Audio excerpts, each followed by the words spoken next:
Hello, good morning, good afternoon, good evening, and welcome back to the Tech and AI Show on AUK Radio. You're watching on YouTube, and once again, I don't know if it's the algorithm that's giving you this video or has someone sent it to you directly. Either way, let's get into what we're talking about today. Take it away, my host, Dr. Mohammed. Nice to see you again. Nice to see you. How are Tamar. you? Yeah, I'm good. I'm fine. Good. And yeah. What are we talking about today? Well, I think we are going with the current affairs, so things that relate to us, which is the tech and AI. It has to do with the comments and things that have been discussed at the Munich, no, is it Zurich Munich.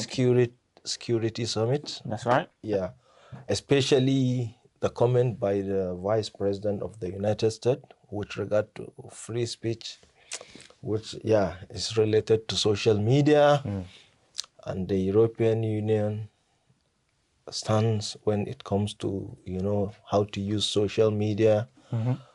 Well, from his view, is the issue of censorship, while the Europe in particular, they are talking about, disinformation, misinformation, or to use the American term, fake news.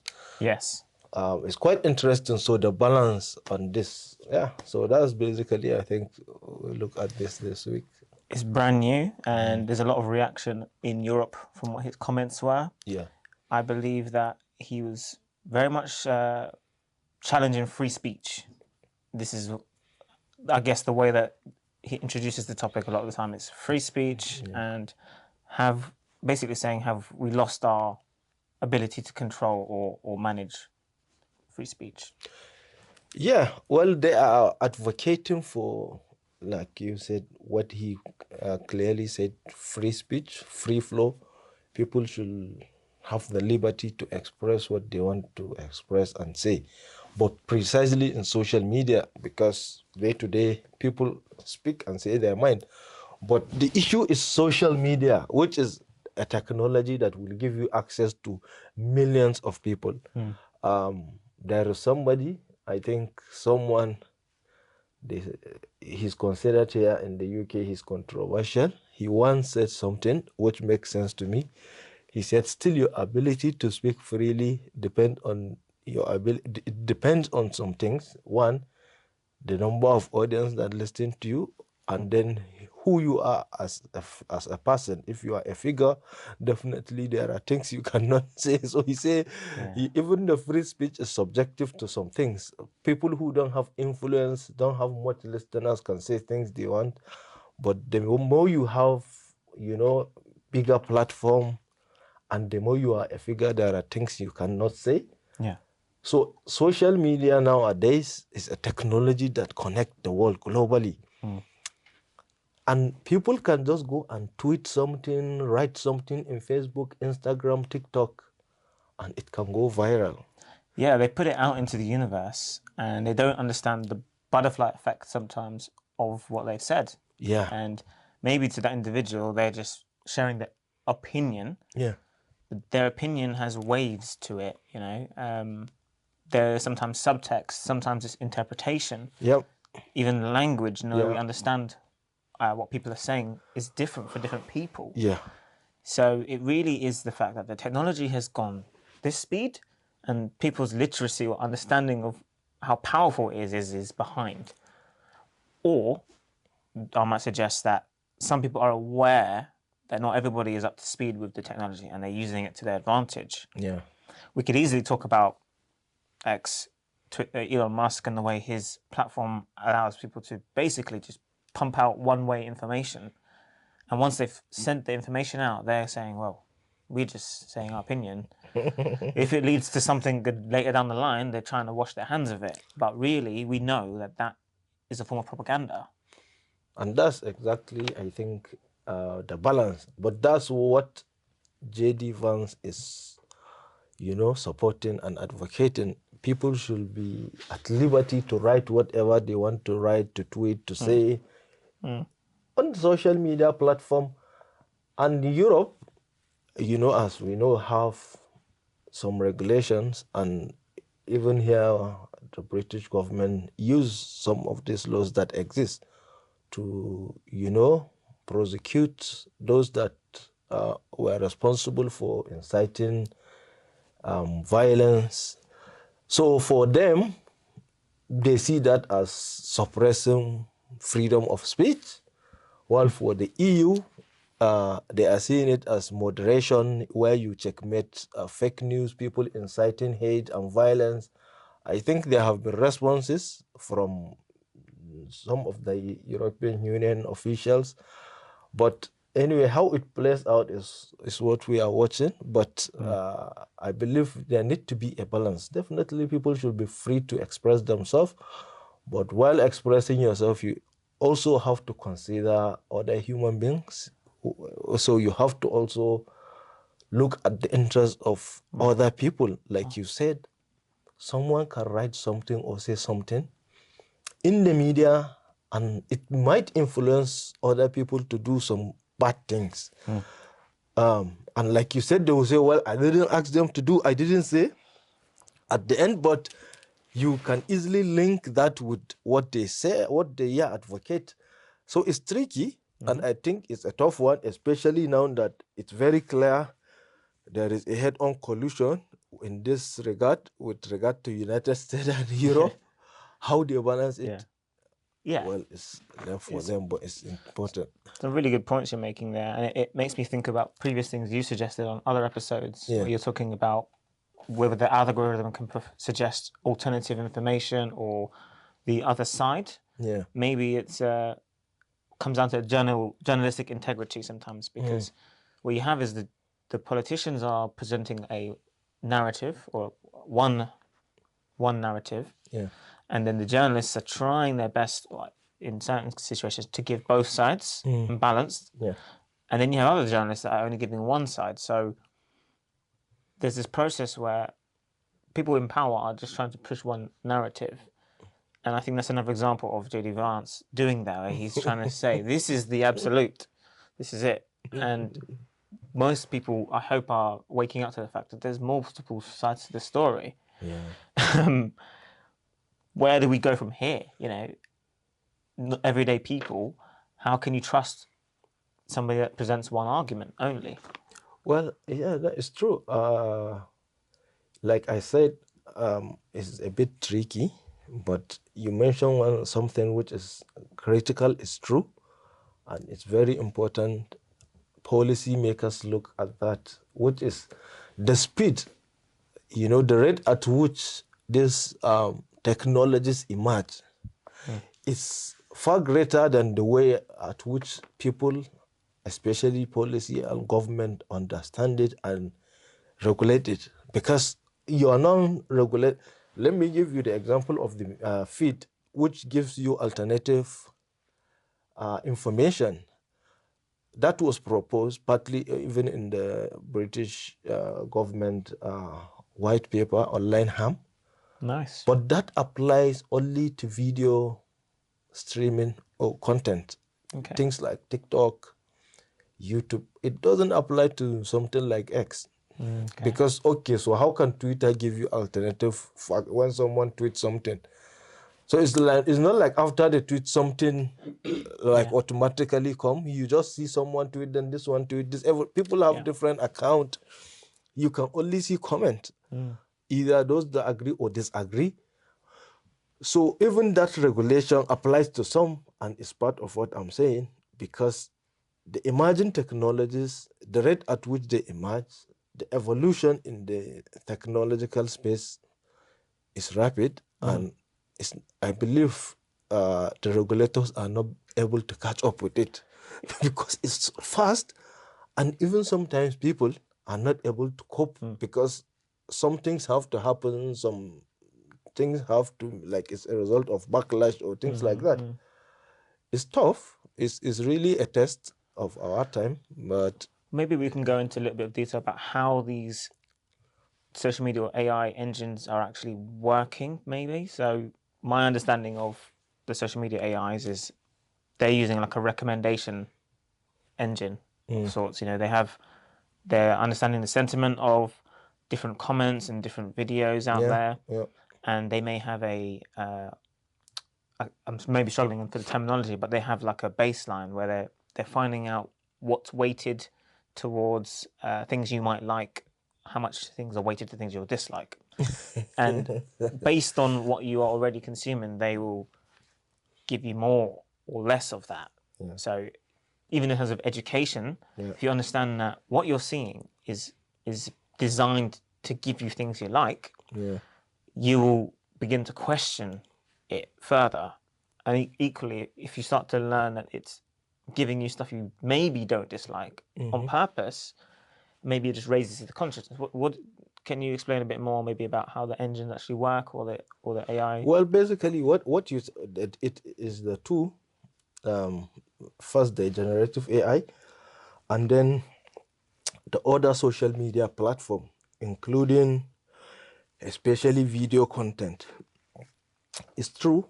They look the algorithms profile users. Even the advertisement you see is based on your search because they use all those cookies. It gives them an idea of who you are, what you see. So a lot of it is targeted. That aside, so like you rightly said, you most likely end up seeing feeds that align with what you have been searching, what you like and what you dislike. If you create account now, from inception, you will see random videos appearing. But let's say, for example, if you go to your app now, any of the video app, YouTube, TikTok, listen to some music. After a while, go back, you will see they create a mix for you. So they look at your choice, your preference, so they will come up with, it will automatically suggest and recommend. Yes. So those are being, based on analysis of your activities online. Perfect. You've trained it. You've trained the AI. You've training it based on the data you've given them. Yeah, Firstly, exactly. then So it generates preference. Well, if you just go now and just register a new account, you will just see random videos. Yes. But definitely over time, like you say, it's more like you are training, but the feed is coming as a result of your activities. So they will now start suggesting, if you listen to blues, you will see blues. If you listen to R&B, you will see R&B. If it's religious music, if it's reggae music, whatever. So the feed work on your input. One. Two, the other one you said, the generative AI.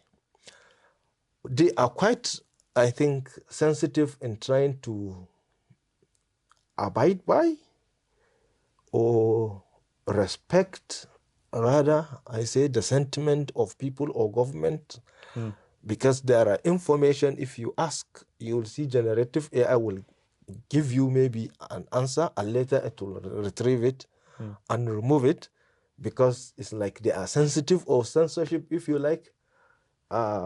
Those are things that are kind of, I don't know how to put it. It's a balance, but it's a struggle, because it's all back to what this. Some are saying free speech, give us every information we ask, no censorship, Right. uncensored. But While others are saying no, you need to be wary of some information. You have to consider people's sensitivity. right. So all this play around. I'll give you an example. When the DeepSeek was released, article, even in BBC and others, I read article where they ask DeepSeek about the Tiananmen Square massacre, something like that happened history in China, and the information is not fed.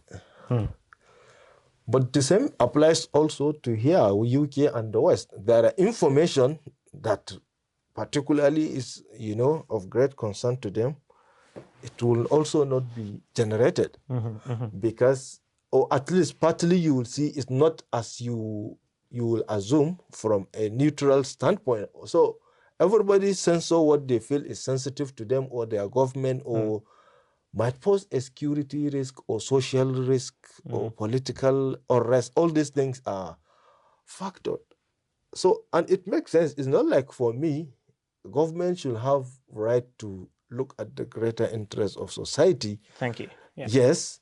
And then here is there shouldn't be hypocrisy. Don't criticize China for doing it if you are also censoring other things. Yes. Or like they are pushing, just be uncensored. Everybody do whatever. But that will be like we That would be the wild, wild uncivilized. west. Yeah. So That to me, that Wild sounds West. like not an ideal situation. The reason why we spoke about this a little bit off air, where we're saying there may be certain groups that are susceptible to different messaging and different forms of communication. So you might be in a category. Let's say you're from the UK. Let's say you're a male of a certain age. You may be more likely to accept certain communication. You might be more likely to accept certain narratives and stories which align with already what you think. Okay, whereas another group, let's take for example, females in the UK, you might be more sensitive and notice where the context of what's being said has other sentiments to it. So if a statement is made and I agree with it very quickly because I agree with it, I might miss out on the hidden sentiment behind it, whereas another group might be more aware of these things. So if men are being targeted, as an example, with one topic or language, and they're missing this sentiment, and another group is aware of it, it raises the question, the government are going to eventually become aware of this fact, and they're going to say, oh, we need to protect this group from this thing which targets them. Great. This group is susceptible to this. We need to protect them from that. So I think it expands it and says, do we really... I'm kind of losing the thought even now. Do we know how massive the topic and the challenge is? Because it comes down to education. The moment I'm now aware that I am more susceptible to certain forms of language, I'm now going to look out for it, possibly. But the AI, as I said, you have to trust that the AI or the systems are filtering out things for your protection, not to mislead you, isn't it?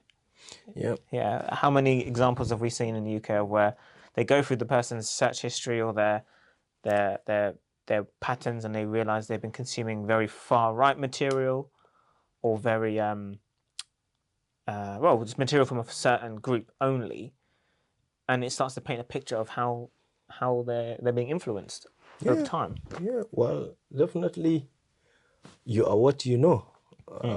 You can't go beyond what you know. What is in here, even the language you speak now. If I say let's speak Mongolian, we can't. Whatever will happen, we cannot, because we don't have it here. We didn't have that knowledge. So people are basically what they know. It shapes your thoughts, and your thoughts shapes your action, or influence rather your action. Well, it's a balance, and I think it's a bit tricky. But for me, I sit in between, because too much regulation definitely will end up impinging on people's freedom. And human beings, by design, we are meant to be free. So over-regulation will create a police or Draculian society rather, while all regulation will create jungle where it's like wild west. So it's definitely, there need to be a balance in between. I think for me personally, part of the solution is human beings need to be human beings, Homo sapiens.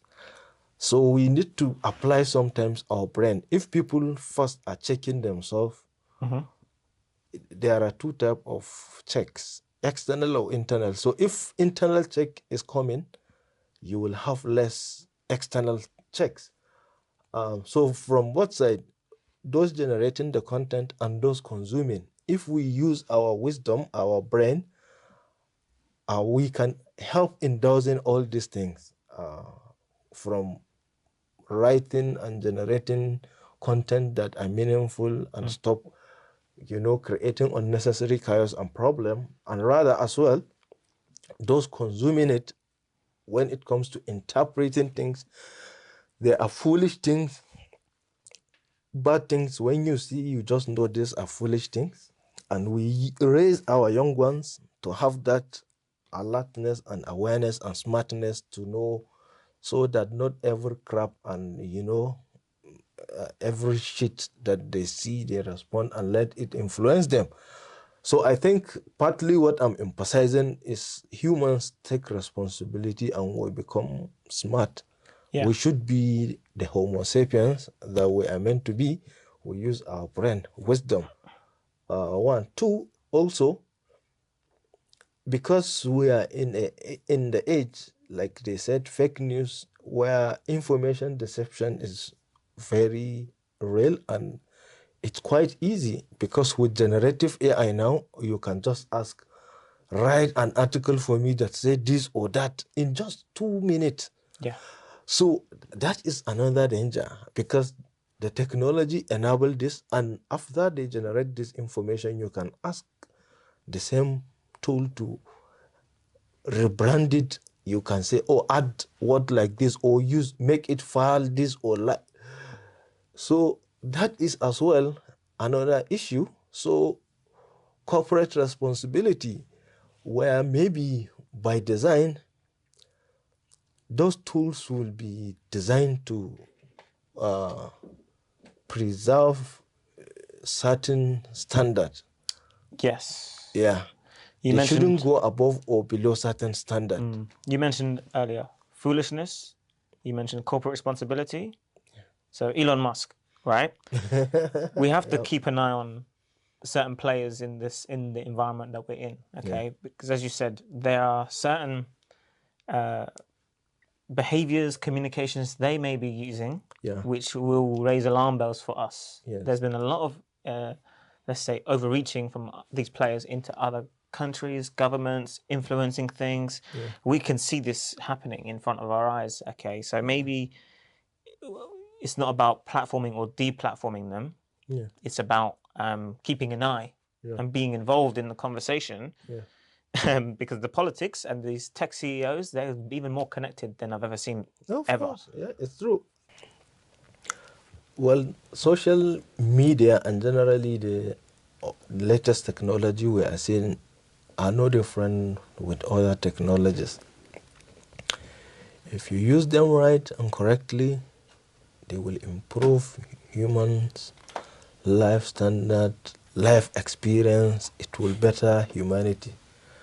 When you use them wrongly, it will be detrimental to humanity. So that's where it stands. This is just a continuation of the evolution of humanity, especially in the civilized era we are. Civilization has to struggle with emerging technologies, and definitely how you use them will determine what you get out of it. Technology is just a tool.